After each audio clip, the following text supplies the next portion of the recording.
Hello everybody, I am Ben from Team Panic, and today we're going to be taking our third and possibly final attempt at a dodgeball shooter. In front of me here is the versions 1 and version 2, which kind of failed dismally, mostly due to the fact that they were using rather small, completely 3D printed flywheels. So no matter how fast I got these things spinning, they just kind of slipped against the dodgeballs and just did not throw them. So today we're going to kind of scrap the form of this thing and we're going to go for a purely functional design to see if we can get something that maybe sort of works. So instead of these tiny little very hard flywheels, we are going up to these things. So these are 300mm rubber outside wheels, and we're actually going to stack two of them together so we have a huge amount of cross-sectional area up against the dodgeball. So that should hopefully work. And yeah, if this doesn't work, I guess I really just don't know how to make a ball thrower, because this is my very best attempt at this. So we're going to do this all out of laser cut parts. It's going to be a very quick and simple and bad looking prototype. But like I said, we're going for 100% function today. And basically no form. So let's grab some laser cut parts and start gluing them all together. So that's all of the laser cut parts. There is quite a lot of them, and it's still not everything we need for this. There are some 3D printed parts that are still on the go at the moment, but this is enough to kind of pretend put things together a little bit, make sure everything is going to fit mostly, and then we can start the glue up process to get this thing together. So let's start by separating out the pods, which I think that's most of the pod stuff, and the base. So that's the base. There's just one major part in here somewhere I'm missing, which is, that guy.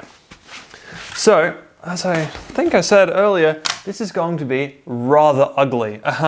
This here is the main section of the design. So if we jam that in there, and that in there, and then put the lid on top, that's the main body of the design. The barrel of this thing, if you will, this section here is quite short and stubby. It's literally just big enough for the flywheels to sit either side. There's no feeding mechanism. There is no real nozzle out the front as a guide or anything like that. It's literally just this. There are also some metal brackets out the back here that are going to go in and hold all this stuff in place, but it's also going to get glued together eventually. Then all of the rest of the parts that I have over here are actually the pods that hold the flywheels in place. So we've got one pod that sits here, one pod that sits over there, and then all of the rest of this stuff is just walls for these pods, which I'm not really going to be able to do without tape or glue or bolts or something, but you can see kind of like that we build up a pod and the flywheels sit inside this pod, which there should be a lid around here somewhere. Yeah, there's a lid there. Let's see if we can pretendo this up a little bit better.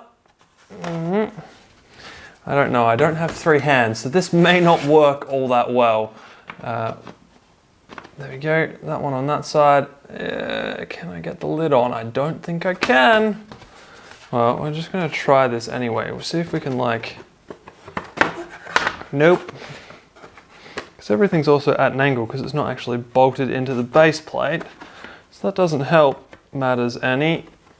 But yeah, you can see roughly there, and then the flywheels sit inside here, and then there are slots in through the side here that the flywheels will actually be able to move through. Also, there are slots in the base here so that these pods can be moved back and forth as needed to give better or worse grip on the ball, depending on how this goes.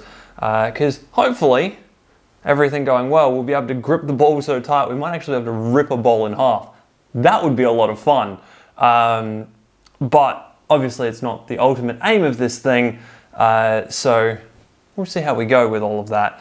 A lot of this stuff is purely guesswork at this point in time. The last 2 dodgeball shooters really didn't work, so I don't really know if these are going to work. Anyway, I'm going to now kind of pretendo a lot of this stuff up a little bit. I might actually just glue it. I think there's no real reason for me to not glue. So we're going to start getting all of this stuff together.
There it is, all glued up. The pods on the side are still unattached because there's a bunch of stuff that needs to go in there. A lot of 3D printed parts, and of course the flywheels as well. Speaking of 3D printed parts, while the glue was drying on this, I have got a start on the 3D printed parts, and some of those are here. They're connector pieces for the wheels. Now, when I did a quick little pretendo mock-up. So this is our wheel here, and I printed a little quick pretendo mock-up just to make sure that everything kind of interfaced correctly.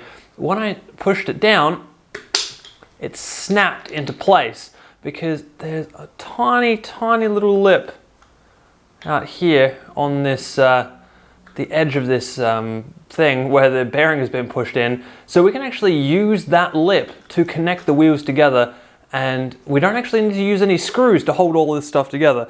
I mean, this may be completely unstable when it's at high speed, but it means that the system for this is really easy. So we have a pulley on the bottom. We just literally push until it clicks, and then it's actually strong enough to hold the whole wheel up. Then literally take the second connector, the 2-wheel connector, push that until it clicks. Ooh, that one's a little bit looser.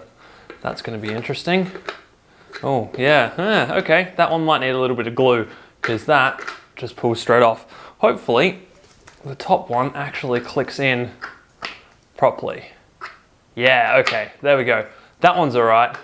So that is one wheel stack. Doesn't stick together as well as I wanted it to, but with the magic of video editing, we also have 2 of those ready to go. So now we just need a few more extra parts inside here that is the standoffs for this, and also the other side of the pulley. But also I realized when I did this before, I didn't actually show you that we can fit a dodgeball in here. It's a little bit tight on the front, so I might end up sanding just the inside of in here, just where it touches, because that's not great, but we do have enough room top and bottom. So we've got a little bit of wiggle room top and bottom, but it's a little bit tight. It just rubs just in here on the edge. So that is something I need to sand down and fix, but you can see there's enough room in here for it to go all the way back and all the way forward. So I think now it is time to mount up a whole pod and then mount up the rest of the machine and give it a test run.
Okay, so the first box is now wired up, and I kind of want to give this a test spin up just to make sure everything is okay. The motor we're using in here is pretty small, so I'm not sure if it actually has enough power to spin up this whole thing, but if it doesn't, then I have a backup plan which we can use, but I kind of want this to work as it is.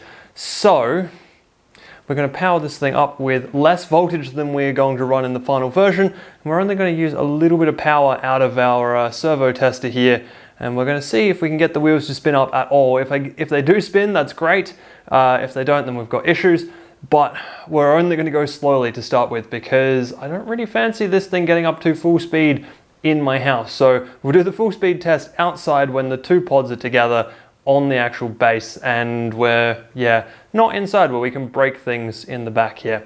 Anyway, let's get on with this. So power up. And just a little bit of power. Okay, so we've got some startup issues, but now we're hitting a startup point. Yes, there we go. Okay, so that seemingly has enough power to spin those wheels up. That's good.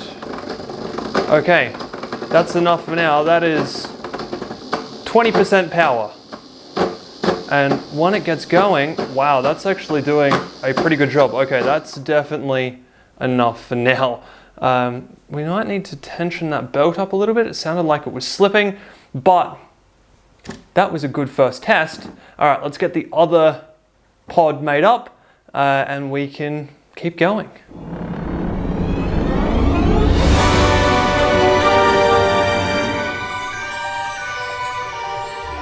Okay, it is time to try and power this thing up for the very first time. We're probably not going to put the bowl through it right now because it actually might hit the camera, but we are going to try our very first spin up here and see what happens. So let's give this a quick tester.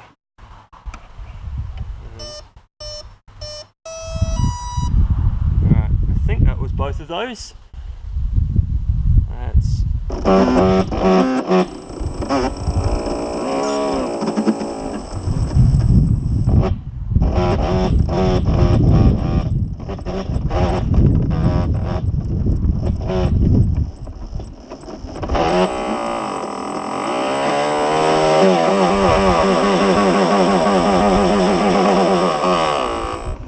Okay, so it appears we have a problem with this pod. I need to quickly fix that and try again. So as you may be able to guess by the fact that we never actually threw a ball on camera, or the fact that the thing's open, or the fact that we're inside, that didn't go very well. Basically the motors that I used in the last project, in the last version of this dodgeball thrower, I used in this one, and they're just too small and too underpowered. They're barely beetle weight combat robot motors. Trying to spin these big flywheels up, what actually ended up happening was the motors got so hot they melted the 3D printed pulleys that I had on top, which shouldn't normally be an issue because the pulleys themselves are toothed pulleys, so there's no slip between the pulley and the belt. The only thing is the actual motors themselves heated up that much that they melted the pulleys. And we had a belt slip completely on one side, and then the other one, it was not having a fun time at all. So I know what I need to do to fix this. I need to get bigger motors. I need to get a better pulley system. I'll probably gear it down a little bit further because I was gearing this for pretty insane speeds, but I don't think we need that level of speed. So those are the things I need to do. However, I also really need to get this video edited and get it out to you guys. So unfortunately, this is going to be the end of the video. We're going to have to end this one on a fail. I swear this project is cursed for me a little bit. It just doesn't seem to want to get off the ground. But I think I'm not going to make another build log on any kind of dodgeball thrower, but if I can get the new motors into this thing and get the flywheel spinning up and everything working, then I will make a video showing off the design and showing it throwing dodgeballs, because I believe that with these new big flywheels in here, it absolutely has the ability to do that. I now just need to get my motors right, I need to get my gearing right, and I just need everything to work, basically. So, unfortunately, like I said, that is going to be the end of the video. I hope you guys have enjoyed that one, and I will see you in the next video.